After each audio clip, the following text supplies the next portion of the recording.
Note: the following video depicts a specific configuration of the tablet. The same removal and replacement procedures apply to all configurations of the tablet. Before you begin, remove the battery cover, rear plate, and middle frame. Removal: carefully disconnect the battery cable from its connector on the system board. Remove the thermal shield from the wireless WAN module. Disconnect the display panel ribbon cable from its connector on the system board.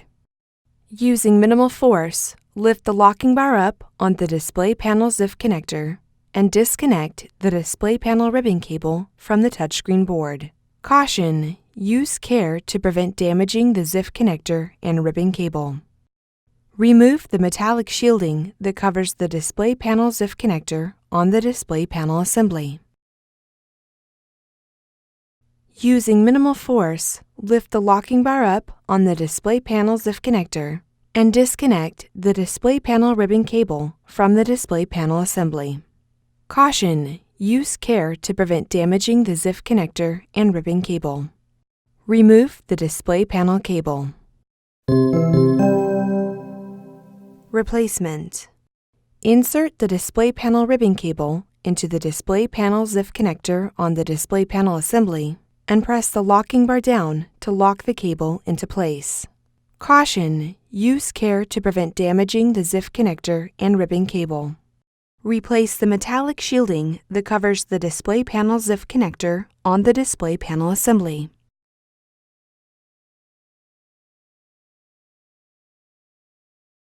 Insert the display panel ribbon cable into the display panel ZIF connector on the touchscreen board and press the locking bar down to lock the cable into place. Caution: use care to prevent damaging the ZIF connector and ribbon cable.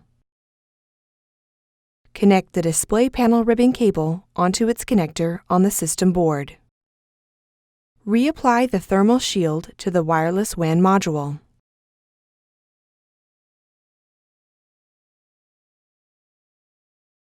Carefully connect the battery cable into its connector on the system board.